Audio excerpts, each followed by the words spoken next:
Well, it's a really interesting package of policy measures, I guess, because there has been a lot of scepticism about piecemeal policy measures taken by the PBOC and by the Chinese central government over a number of months now. And the market really has been waiting for that big bazooka of policy measures to step in and maybe put a bit of a floor under the stock market and the real estate market in China.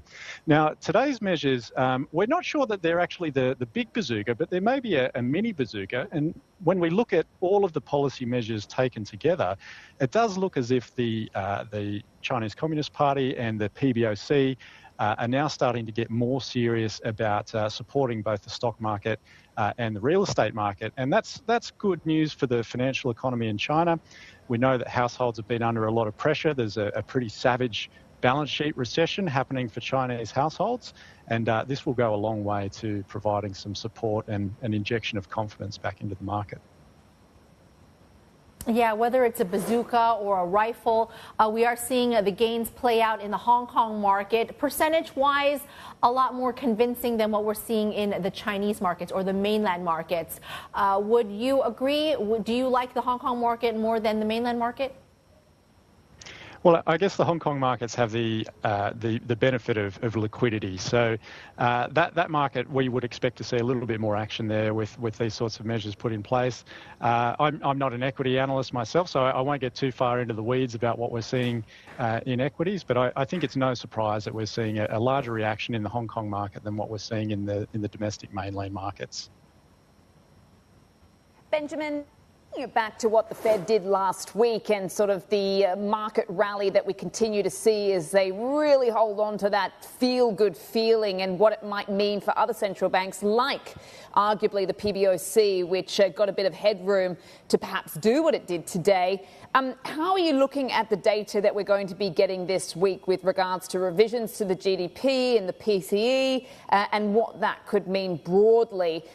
Because we had one guest on yesterday suggesting that maybe the markets are in for a bit of a rude awakening with some of that data. Do you share those thoughts? Well, I certainly think there's substantial risk for the Fed in the data points that we're getting this week. So the revision to GDP could be important, but it really depends whether there's much of a move in the number there. Generally, we would expect that there wouldn't be, but I guess there's always a potential to be surprised. The PCE number on Friday is really going to be the big data point of the week, we think.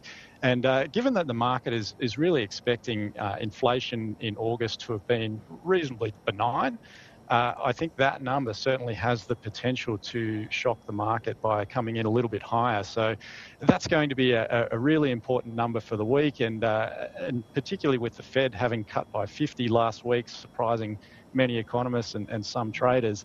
It potentially sets up the data prints at the end of this week to be real market movers. So, yeah, definitely will be an interesting one. Right. So what's the strategy then moving forward? What are you telling clients?